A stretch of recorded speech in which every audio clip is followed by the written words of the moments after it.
আসসালামু আলাইকুম। প্রিয় দর্শক, বিএনপির ভারপ্রাপ্ত চেয়ারপারসন জনাব তারেক রহমান সোনাগাজী সরকারি সাবের মডেল পাইলট উচ্চ বিদ্যালয় মাঠের এক জনসভায় আজকে ভার্চুয়ালি যুক্ত হয়েছিলেন। এ ধরনের বিভিন্ন সভায়, বাংলাদেশের বিভিন্ন আলোচনা সভায়, বিভিন্ন ওয়ার্কশপে, জনসভায়, বিএনপির অথবা বিএনপির অঙ্গ সংগঠনের সভায় জনাব তারেক রহমান প্রায়ই লন্ডন থেকে ভার্চুয়ালি যুক্ত হন। উনি নিজে কিছু কথা বলেন, সভায় যারা উপস্থিত থাকেন তাদেরকে উনি দেখেন ওখান থেকে ভার্চুয়ালি, এই রিয়েকশনটা বোঝার চেষ্টা করেন। নিজে ওনার দলের যে সামনের দিক নির্দেশনা সেগুলি উনি দেন। এটা আমি দেখেছি, উনি দূরে থাকলেও সবসময় সক্রিয় থাকেন। তো আজকেও ছিলেন। আজকে যে কারণে ছিলেন, উনি একটা প্রতিষ্ঠানের, একটা সংগঠনের উনি প্রধান পৃষ্ঠপোষক। সেই সংগঠনটা হলো আমরা বিএনপি পরিবার। এই সংগঠনের উনি প্রধান পৃষ্ঠপোষক আর কি। সেই সংগঠনের উদ্যোগে ফেনী, নোয়াখালী, লক্ষ্মীপুর এই জেলাগুলোতে জুলাই আগস্ট বিপ্লবে যে ৪৫ জন শহীদ হয়েছিল, এরকম ৪৫টা পরিবারকে এই সংগঠনের পক্ষ থেকে আর্থিক সহায়তা দেওয়া হয়। এবং সেই সঙ্গে আওয়ামী শাসনামলে র্যাবের গুলিতে নিহত মোহাম্মদ মাসুদের পরিবারকে একটা ঘর উপহার দেওয়া হয়। সেই উপলক্ষে উনি অনুষ্ঠানটা হয় এবং সেখানে উনি ভাষণ দেন। তো এই ধরনের ঘটনা তো আমরা বলেছি আগেও যে উনি প্রায়ই থাকেন। কিন্তু আজকের বিষয়টা আমি কেন আলাপ করছি? আজকে উনি প্রায় লম্বা একটা ভাষণ দিয়েছেন, প্রায় ২০ মিনিটের মতো মনে হলো আমার কাছে। সেই ভাষণে উনি অনেক কথা বলেছেন, কিন্তু একটা কথা আমি এর আগে কখনো শুনেছি বলে মনে করতে পারি না। সেই জিনিসটা কি, আমি আপনাকে ভাষণের ওই অংশটুকু ভিডিও দেখেছি। আমি দেখে ভিডিও থেকে হুবহু আপনাদেরকে পড়ে শোনাই। উনি কি বলেছেন? উনি বলেছেন, স্বৈরাচার মুক্ত আন্দোলনের শহীদদের আত্মার যদি যথাযথ মর্যাদা দিতে হয়, তাহলে আমাদেরকে বাংলাদেশের মানুষের গণতন্ত্রের শাসনকে প্রতিষ্ঠিত করতে হবে। এবং যতদিন পর্যন্ত সেই গণতন্ত্রের শাসন প্রতিষ্ঠিত না হবে, ততদিন পর্যন্ত আমাদের আন্দোলন অব্যাহত থাকবে। খেয়াল করুন, আমি ওনার বক্তব্য যখন শুনি আমি কিন্তু খুব খেয়াল করে দেখি যে অনেক সময় হয় না যে মেঠো বক্তৃতায় অনেক এমন কথা বলে ফেলেন যেগুলো নাকি মনে করেন নিয়ন্ত্রণহীন কথাবার্তা। অনেক সময় বলে লোকে যে এটা তো স্পন্টেনিয়াস বলেছি, এর মধ্যে অনেকগুলি মাঠের বক্তৃতা, রাজনীতির কথা, এগুলি সিরিয়াসলি না নিলেও হয়, এরকম। বাট আমি খেয়াল করেছি উনি যখন বক্তৃতা দেন উনি খুব মেপে কথা বলেন এবং এক ধরনের পরিমিতি বোধ ওনার মধ্যে আছে। এবং উনি ফাউল কথা বলেনি না একদম, বলতে গেলে আমি অন্ততপক্ষে শুনিনি।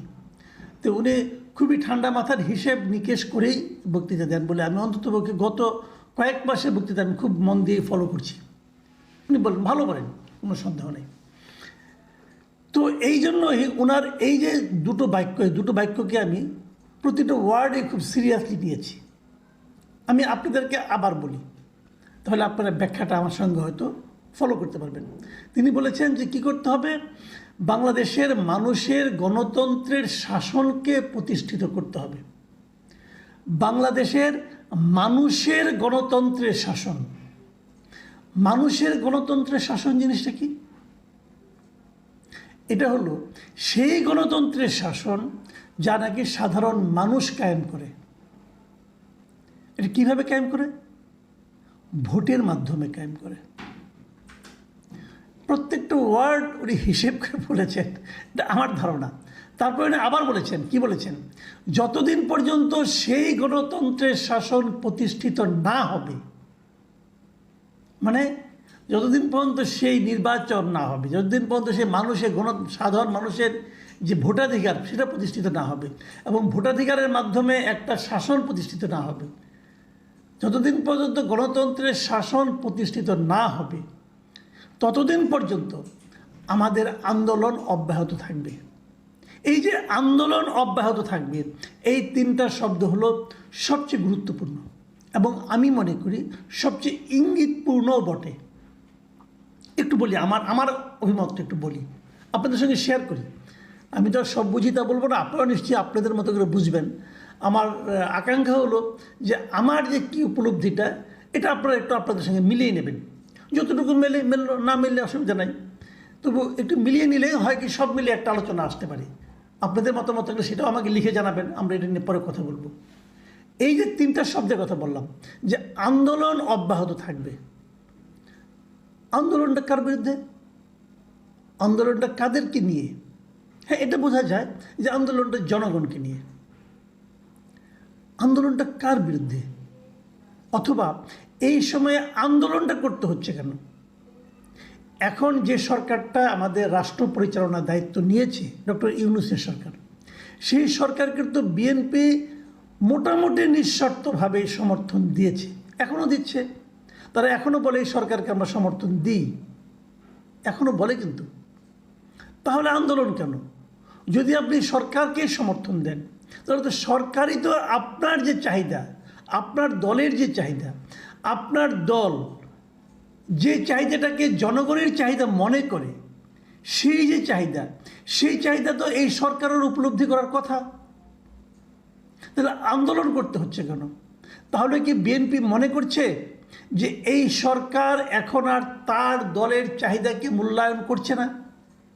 তাহলে কি বিএনপি ভাবছে এদেশের জনগণ যা চায় সেই জিনিসটা এই সরকার আর সেভাবে মূল্যায়ন করছে না, অথবা সরকার উপলব্ধি করতে পারছে না, অথবা সরকার সেটাকে অনার করছে না?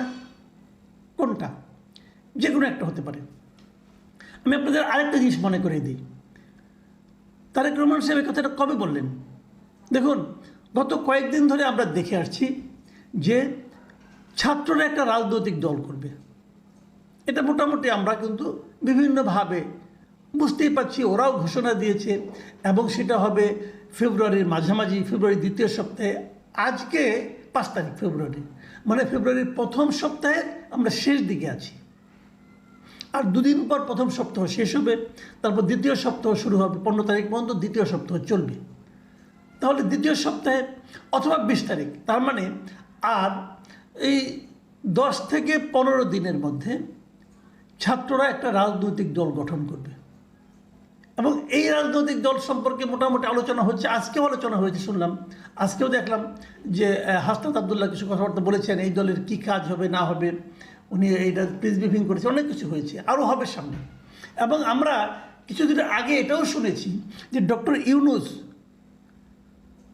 যুক্তরাজ্যের ফিনান্সিয়াল টাইমস পত্রিকার যে পডকাস্টে অংশ নিয়েছিলেন, সেখানে উনি বলেছিলেন যে উনি নিজেই ছাত্রদেরকে একটা রাজনৈতিক দল করার জন্য উৎসাহ দিয়েছেন, প্ররোচনা দিয়েছেন, অথবা বলেছেন যে তোমরা করো।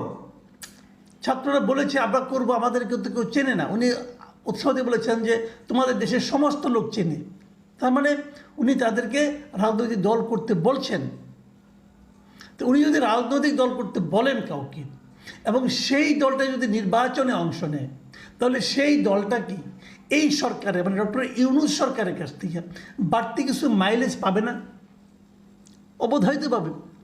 কারণ সেই দলটাকে তো ডক্টর ইউনূসই চাচ্ছে করার জন্য। ডক্টর ইউনূসের পছন্দের যে দলটা হবে, সেই দলটা অবশ্যই ডক্টর ইউনূসেরও পছন্দ হবে, তার সরকারেরও পছন্দ হবে। আবার এর মধ্যে এটাও আমরা শুনেছি, তার মানে ডক্টর ইউনূসের কিন্তু নির্দলীয় চেহারাটা আর থাকছে না। খেয়াল করুন, ডক্টর ইউনূসের নির্দলীয় চেহারাটা আর থাকছে না। পাশাপাশি আমরা দেখেছি ডক্টর ইউনূসের যে সরব প্রেস সেক্রেটারি, মানে সবাই, এর আগে আমরা অনেক সরকার প্রধানের প্রেস সেক্রেটারি দেখেছি, কিন্তু এত সরব প্রেস সেক্রেটারি বোধহয় কখনো দেখিনি। যাই হোক, সেই সরব প্রেস সেক্রেটারি শফিকুল আলম, উনি একটা জায়গায় বলেছেন যে এই সরকার নিরপেক্ষ কোনো সরকার নয়, নির্দলীয় কোনো সরকার নয়, এটা একটা অরাজনৈতিক সরকার নয়, এই সরকার একটা রাজনৈতিক সরকার। তার মানে উনি যেটা বলেন আমি ধরে নেই এইটাই ডক্টর ইউনূসের কথা, কারণ উনি ডক্টর ইউনূসের প্রেস সেক্রেটারি। তো প্রেস সেক্রেটারি সে বলেছেন এটা একটা রাজনৈতিক সরকার, তাহলে তো এই সরকারের অরাজনৈতিক নির্দলীয় নিরপেক্ষ যে চরিত্রটা সেটা থাকছে না। কিন্তু তাহলে যদি না থাকে, তারা যদি একটা দলের পক্ষে কথা বলতে শুরু করেন, তাহলে তো অপর একটা রাজনৈতিক দল, দেশের বৃহত্তম একটা রাজনৈতিক দল, বাংলাদেশের জাতীয়তাবাদী দল, সেই দলের প্রধান হিসাবে তারেক রহমানের উদ্বিগ্ন হওয়ার যথেষ্ট কারণ আছে। এবং সেই উদ্বেগেরই বহিঃপ্রকাশ কি এই কথাটা যে আমরা আন্দোলন করব যতদিন পর্যন্ত নির্বাচন না হয়। তো আমি এই পুরো বক্তব্যটাকে যদি আমার মতো করে ব্যাখ্যা করি, আমি এক বাক্যে বলি যে যতদিন পর্যন্ত একটা সুষ্ঠু অবাধ নির্বাচন না হবে ততদিন পর্যন্ত তার জন্য আমরা আন্দোলন করব। কার বিরুদ্ধে করব সেটা উনি বলেননি, কিন্তু আমরা বুঝে নিতে পারি যারা এই কাজে বাধা দিবে অথবা যারা এই কাজকে বিলম্বিত করার চেষ্টা করবে তার বিরুদ্ধে করব। এখন যদি ডক্টর ইউনূস সরকার বাধা দেয় তাহলে তার বিরুদ্ধে হবে। বিষয়টা কিন্তু আর সহজ সরল থাকলো না। এখন একটা রাজনৈতিক টানাপোড়েনের মধ্যে কিন্তু আমরা আমাদের জাতি আমাদের দেশ পড়ে গেল। রাজনৈতিক টানাপোড়েনের মধ্যে দেশ পড়াটা আমি খুব একটা অস্বাভাবিক এবং মানে অনাকাঙ্ক্ষিত বলে মনে করি না, এটা হবেই। আর একটা নির্বাচন যখন সামনে ঘনিয়ে আসবে রাজনৈতিক দলগুলো যার যার মতো করে অগ্রসর হবে, এটার মধ্যে কিন্তু অস্বাভাবিক কিছু নয়। কিন্তু আমার যেটা আমার ভালো লাগছে না সেটা হলো আমরা তো চেয়েছিলাম যে ডক্টর ইউনূসের সরকারের শেষ পর্যন্ত নির্বাচনটা পরিচালনা করুক। আমরা এটাকে একটি নির্দলীয় সরকার ভেবেছিলাম। আপনারা মনে করতে পারবেন এই মির্জা ফখরুল ইসলাম আলমগীর কিন্তু বলেছিলেন যে যদি এই সরকার তার অরাজনৈতিক চরিত্র হারিয়ে ফেলে তাহলে একটা নতুন অরাজনৈতিক সরকারের অধীনে নির্বাচন হবে। উনি কিন্তু এই ধরনের একটা কথা বলেছিলেন। তো সেই জিনিসটা কিন্তু আলটিমেটলি ঘটতে যাচ্ছে। তো এই বিষয়টা সব মিলিয়ে তাহলে কেমন দাঁড়ালো? প্রিয় দর্শক, আপনারা ভাবুন, আমরাও ভাবি, সামনের দিনগুলো দেখি, আরও দু একটা ঘটনা দেখি, তারপর হয়তো আমরা আরেকটা কনক্লুশনের দিকে যেতে পারব। আপাতত এ পর্যন্তই। আল্লাহ হাফেজ।